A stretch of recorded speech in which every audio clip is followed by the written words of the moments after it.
Powered by My Second Teacher, भविष्य नेपालको। दर्शकवृन्द नमस्कार। केन्द्रबिन्दु समाचारमा यहाँहरूलाई स्वागत छ। म मनोज नेउपाने। दर्शकवृन्द, केन्द्रबिन्दु समाचारमा हामी दिनभरिका महत्त्वपूर्ण एवं खोजमूलक समाचारहरू सम्प्रेषण गर्ने गर्छौँ। आजको केन्द्रबिन्दु समाचार सुरु गरौँ प्रमुख शीर्षकहरूबाट। प्रधानमन्त्री केपी शर्मा ओलीद्वारा मन्त्रीहरूलाई जिम्मेवारी बाँडफाँड, एउटैले पाए 5 मन्त्रालयसम्म। प्रतिनिधि सभा विघटन विरुद्धको बहसमा दोस्रो दिन रिट निवेदकका तर्फबाट 8 जना कानुन व्यवसायीद्वारा बहस।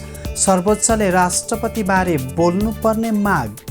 प्रतिनिधि सभाको विघटनले लोकतन्त्रमाथि खतरा उत्पन्न भएको काङ्ग्रेस सभापति देउवाको भनाई। ओली सचिएर आएमा एमाले एकीकरण सम्भव रहेको माधव नेपालको भनाई। काठमाडौँ महानगरपालिकाद्वारा 18 अर्ब 95 करोड बढीको बजेट सार्वजनिक। बहुमत जनप्रतिनिधिहरूको अवरोधपछि ललितपुरको बजेट सार्वजनिक कार्यक्रम भने प्रभावित।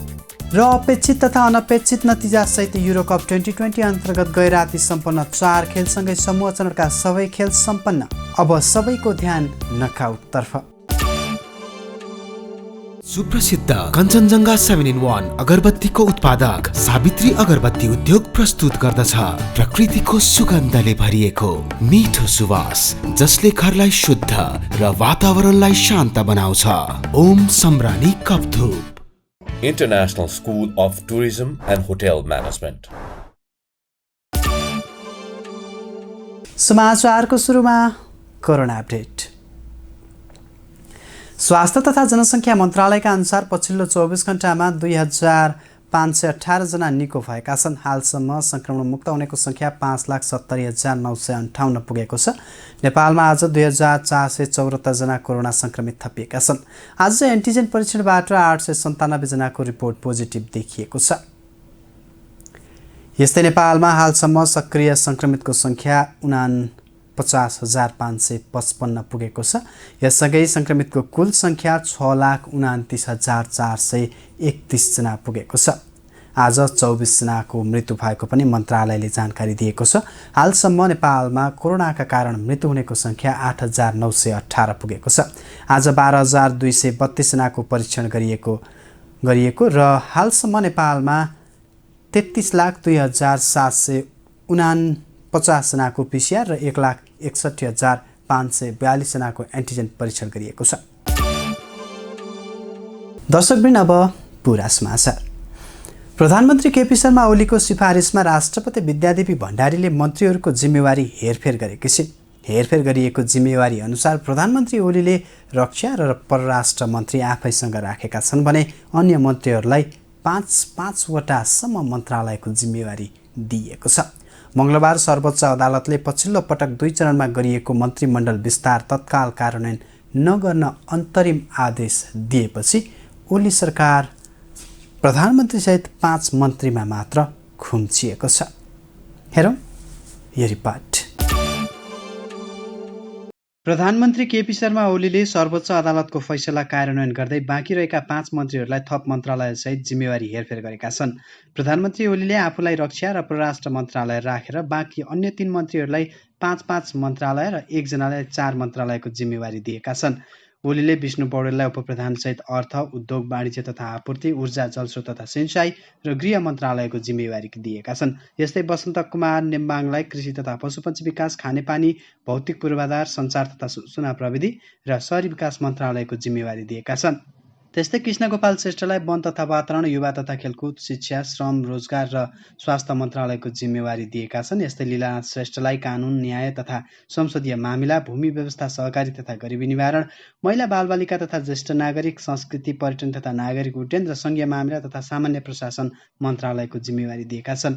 काम चलाउ भइसकेका प्रधानमन्त्री केपी शर्मा ओलीले पछिल्लो पटक 2 चरणमा गरेका मन्त्रीमण्डल विस्तार तत्काल कार्यान्वयन नगर्न सर्वोच्च अदालतले अन्तरिम आदेश दिएपछि ओली सरकार प्रधानमन्त्रीसहित 5 जनामा खुम्चिएको थियो।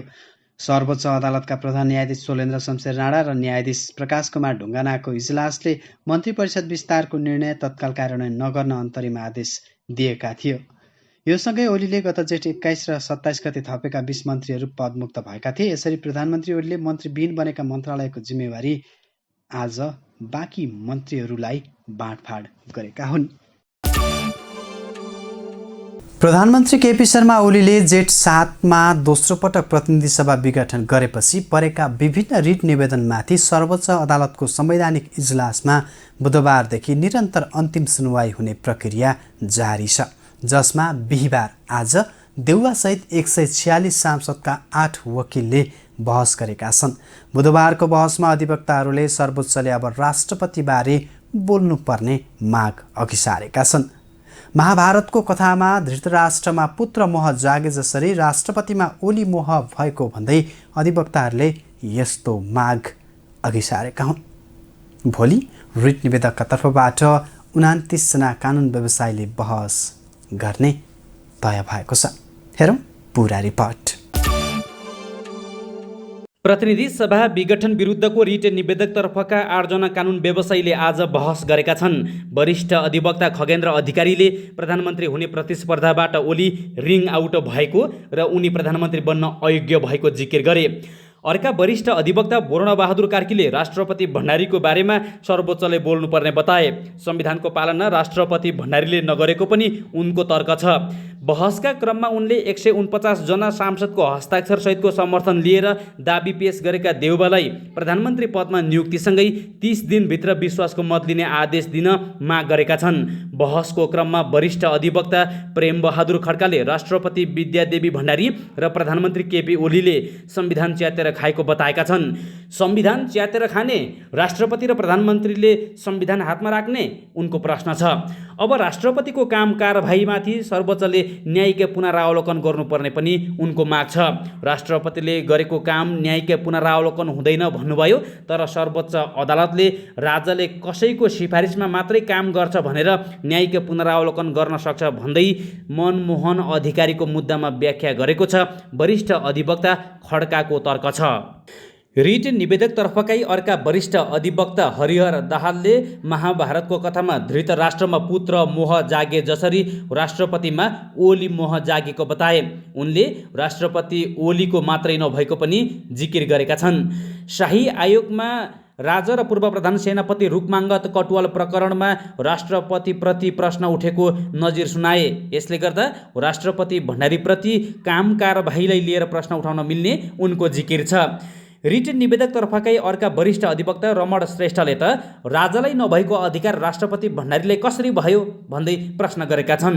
2047 सालको संविधानमा राजाको विषयमा अदालतमा प्रश्न उठाउन नपाइने व्यवस्था भएको र अन्तरिम संविधान 2063 पछि त्यो अधिकार खारेज भएको भन्दै राष्ट्रपतिको काम र भूमिकामाथि प्रश्न उठाउन पाइने तर्क उनले गरेका छन्। यस्तै उनले निवेदक मध्येका शेरबहादुर देउवालाई प्रधानमन्त्री पदमा नियुक्त गर्नुपर्ने र प्रतिनिधि सभा पुनर्स्थापना गर्ने फैसलाको माग गरेका छन्। संविधानको धारा 76(5) सांसदहरूको ब्रह्मास्त्र प्रयोगको संवैधानिक आधारको रूपमा पनि उनले व्याख्या गरे। अन्य वरिष्ठ अधिवक्ताहरू मिथिलेश सिंह यादव, हरि उप्रेती र गान्धी पण्डितले पनि निवेदक तर्फबाट बहस गर्दै बहुमत प्रस्तुत गरेका देउवालाई प्रधानमन्त्री पदमा नियुक्तिको आदेश मागेका थिए। यससँगै आजको इजलासमा बहस सकिएको छ। भोलि रिट निवेदक तर्फका 29 जना कानुन व्यवसायीले बहस गर्ने भएका छन्। उनीहरूको बहससँगै निवेदक पक्षका कानुन व्यवसायीहरूका लागि 26 जेठको संवैधानिक इजलासले छुट्याएको सुरुवाती बहसको 12 घण्टाको समय सकिनेछ। आइतबारदेखि भने निवेदकको विपक्षी अर्थात् सरकार पक्षका कानुन व्यवसायीहरूले बहस गर्ने भएका छन्। उनीहरूका लागि पनि सुरुवाती बहसको समय 12 घण्टा नै छ। बिहिबार विपक्षी गठबन्धनको तर्फबाट शीर्ष नेताहरूले सम्पादकहरूसँग विशेष अन्तर्क्रिया सम्पन्न गरेका छन्, जसमा अधिकांश शीर्ष नेताहरूले प्रतिनिधि सभाको विघटनले लोकतन्त्रमाथि खतरा उत्पन्न भएको तथा केपी ओलीको निरङ्कुशताले लोकतन्त्रवादी र वामपन्थीलाई एकै ठाउँमा ल्याइ पुर्याएको बताएका छन्। विपक्षी गठबन्धनका नेताहरूले विशेष गरेर सर्वोच्च अदालतले संविधान र लोकतन्त्रको पक्षमा न्यायको पक्षमा फैसला गर्ने विश्वास व्यक्त गर्नुका साथै सत्तारूढले सत्ताको आडमा अल्मल्याउन, जालझेल गर्न तथा षड्यन्त्रहरू गर्न सक्नेमा सचेत हुँदै संयुक्त आन्दोलन गर्नुपर्नेमा जोड दिएका छन्। हेरौँ पुरा समाचार। नेपाली कांग्रेसका सभापति शेरबहादुर देउवाले लोकतान्त्रिक प्रणाली र देशलाई नै सङ्कटमा धकेल्ने काम भएको भन्दै राष्ट्रिय हितको संरक्षण र र लोकतन्त्रको रक्षाको निम्ति संयुक्त मोर्चा अग्रसर भएको बताएका छन्। बिहिबार विपक्षी गठबन्धनको तर्फबाट सम्पादकहरूसँग आयोजित अन्तर्क्रिया कार्यक्रममा बोल्दै सभापति देउबाले प्रतिनिधि सभाको विघटनले लोकतन्त्रमाथि खतरा उत्पन्न भएको बताए। उनले आफूलाई प्रधानमन्त्री बनाउने निवेदनलाई अस्वीकार गरी लोकतान्त्रिक मूल्य र मान्यतामाथि प्रहार भएको बताए। संविधान र लोकतन्त्रको रक्षा, राष्ट्रहितको रक्षाका लागि 5 राजनैतिक दलको संयुक्त मोर्चा बनेको पनि उनले स्पष्ट पारे। सभापति देउबाले लोकतन्त्र र संविधानको रक्षामा उभिन सबैलाई आह्वान समेत गरेका छन्। मेरो पुस्ता विरुद्ध लोकतन्त्र प्रश्न उठाउनु, सबै किसिमका षड्यन्त्र चिर्दै संविधान रक्षामा जुटौँ भन्ने आह्वानका साथ राजनीतिक दलहरू, सञ्चार माध्यम, पेसावर्ग समुदाय, नागरिक समाज, लेखक र श्रमजीवीका बीच बृहत्तर सहकारी आजको आवश्यकता भएको छ। यही बृहत्तर सहकारीको एउटा पाइपको रूपमा आज तपाईँहरूसँग अन्तर्क्रिया र संवादमा हामी प्रवेश गरेका छौँ। तपाईँहरू सबैलाई अन्तर्क्रिया कार्यक्रममा सहभागी हुँदै मुलुकका लागि सार्थक निष्कर्षको खोजीमा गर्न हामी हार्दिक आग्रह गर्दछौँ। यस्तै एमालेका वरिष्ठ नेता माधव कुमार नेपालले आफूहरू देश र जनताको हितको निम्ति दृढताका साथ अगाडि बढ्ने भन्दै आन्दोलनबाट विचलित नहुने बताए। आफूहरूको चिन्ता र चासो देशको स्वाधीनता र स्वाभिमानको रक्षा गर्ने रहेको भन्दै नेता नेपालले आफ्नो गल्ती र कमी कमजोरीलाई सच्याएर आए केपी शर्मा ओलीलाई समेत स्वागत गर्न तयार रहेको बताए। पदका लागि अरू कुराहरूका लागि होइन, यो कसरी हाम्रो देशको स्वाधीनताको रक्षा गर्ने, देशको स्वाभिमानको रक्षा गर्ने, राष्ट्रिय हितको रक्षा गर्ने हाम्रो चिन्ता र संस्कार त्यहाँ छ। हामी कोर्स करेक्सन गर्न चाहिरहेका छौँ। केपी ओलीले राइटिस्ट कोर्समा सिकाउँदै हुनुहुन्छ। हामी त्यसलाई पोजिटिभ डिरेक्सनमा लानु देशमा रहेका, समाजमा रहेका सबै सकारात्मक शक्तिहरूसँग हामी हाते बालो गर्दै गर्न चाहन्छौँ। त्यसका बावजुद पनि हामी चाहन्छौँ मानिस हुन्, कल्याण गल्ती हुन्छ, गल्तीलाई स्वीकार गरेर फेरि कोर्स करेक्सन गरेर आउनुहुन्छ भने केपी ओलीजीलाई स्वागतै गर्नुपर्छ है शिवराजजी। यता माओवादी केन्द्रका अध्यक्ष पुष्पकमल दाहाल प्रचण्डले संविधानको रक्षा गर्दै संविधानको समयानुकूल परिमार्जन गर्ने उद्देश्यको जगमा 5 दलीय गठबन्धन सम्भव भएको बताएका छन्। विपक्षी दलहरू बीचको गठबन्धन सैद्धान्तिक, व्यवहारिक, राजनीतिक र राष्ट्रिय भावनाको आधारमा समेटेर बनाइएकोले लामो समयसम्म सँगसँगै जान सक्ने प्रचण्डको भनाइ छ। उनले अहिलेको सङ्घर्ष प्रधानमन्त्री कसलाई बनाउने भन्ने नभई राष्ट्रको हितको पक्षमा उभिने र नउभिने बीचमा रहेको पनि प्रश्न पारे। केपी ओलीको निरङ्कुशताले लोकतन्त्रवादी र वामपन्थीलाई एकै ठाउँमा ल्याइ पुर्याएकोले आन्दोलन सफल हुने प्रचण्डको जिकिर छ। अहिले पनि वामपन्थी र लोकतन्त्रवादी मिलेर जानुपर्ने परिस्थिति केपी ओलीको निरङ्कुशताको कारणले झन् सिर्जना भयो। हामीले आत्मसमीक्षा गर्ने मौका पायौँ। त्यस अर्थमा केपी ओलीलाई धन्यवादै छ। नेगेटिभ रोल खेलेर नेपाल राष्ट्रका सबै सकारात्मक शक्तिहरूलाई फेरि एकचोटि एक ठाउँमा आउने वातावरण बनाइदिएकोमा उहाँलाई धन्यवाद। उहाँले जो भिलेनको भूमिका खेल्नुभयो नि राष्ट्रमा, अब त जनताले नि यो भिलेन रहेछ भन्ने थाहा पाउनु भएको छ, जनतालाई नि थाहा भइसकेको छ। अध्यक्ष प्रचण्डले सर्वोच्च अदालतमा आफूहरूको कुनै सेटिङ नभएको पनि स्पष्ट पारेका छन्। त्यस्तै जनता समाजवादी पार्टीका अध्यक्ष उपेन्द्र यादवले प्रधानमन्त्रीले लोकतन्त्र, गणतन्त्र र संविधानमाथि प्रहार गर्दै जाने र राष्ट्रपतिले सदर गर्दै गएमा लोकतन्त्र नरहने बताए। लोकतन्त्र नरहने शान्ति, समृद्धि र स्थिरता अगाडि नबढ्ने पनि उनले प्रश्न पारे। अध्यक्ष यादवले राष्ट्रपतिले शेरबहादुर देउवालाई प्रधानमन्त्री नियुक्त नगरेका कारण उनको भूमिका शङ्कास्पद र प्रश्नवाचक रहेको उल्लेख गरे। उनले सर्वोच्च अदालतले संविधान र लोकतन्त्रको पक्षमा, न्यायको पक्षमा फैसला गर्ने विश्वास पनि व्यक्त गरे। त्यस्तै राष्ट्रिय जनमोर्चाका महासचिव मनोज भट्टले संसद विघटन विदेशी शक्तिको हात रहेको दाबी गरेका छन्। उनले भारतीय गुप्तचर प्रमुख नेपाल आएपछि नेपालको राजनीतिमा अप्रत्याशित रूपमा फेरबदल भएको टिप्पणी गरे। सत्तारूढले सत्ताको आडमा अल्मल्याउन, जालजेल गर्न तथा षड्यन्त्रहरू गर्न सक्नेमा सचेत हुँदै संयुक्त आन्दोलन गर्नुपर्नेमा उनको जोड छ। त्यसो त प्रधानमन्त्री केपी शर्मा ओलीले दोस्रो पटक प्रतिनिधि सभा भङ्ग गरेपछि त्यसको प्रतिकार गर्न बनेको विपक्षी गठबन्धनले ओलीको हरेक कदमको विरोध गरिरहेका छन्। गठबन्धनमा रहेका दलहरूमा नेपाली कङ्ग्रेस, नेकपा माओवादी केन्द्र, एमाले माधव नेपाल पक्ष, जनता समाजवादी पार्टी उपेन्द्र यादव पक्ष र राष्ट्रिय जनमोर्चा रहेको छ। गठबन्धनले ओलीलाई प्रधानमन्त्रीबाट हटाएर देउबालाई प्रधानमन्त्री नियुक्त गर्नुपर्ने भन्दै सर्वोच्च अदालतमा रिट हाल्नुका साथै प्रतिनिधि सभा पनि स्थापना गर्न माग राखेको छ। सांस्कृतिक सहर काठमाडौँ महानगर भन्ने नारासहित काठमाडौँ महानगरपालिकाले बिहिबार 18 अर्ब 95 करोड 77 लाख 12 हजारको बजेट ल्याएको छ। यस्तै देशभरका अन्य 4 महानगरपालिका तथा अधिकांश पालिकाहरूले पनि बजेट आजै सार्वजनिक गरेका छन्। संवैधानिक व्यवस्था अनुसार असार 10 गते भित्रमा पेश गर्नुपर्ने तथा असार 15 गते भित्रमा बजेट पारित गर्नुपर्ने प्रावधान अनुसार पालिकाहरूले बजेट सार्वजनिक गरेका हुन्।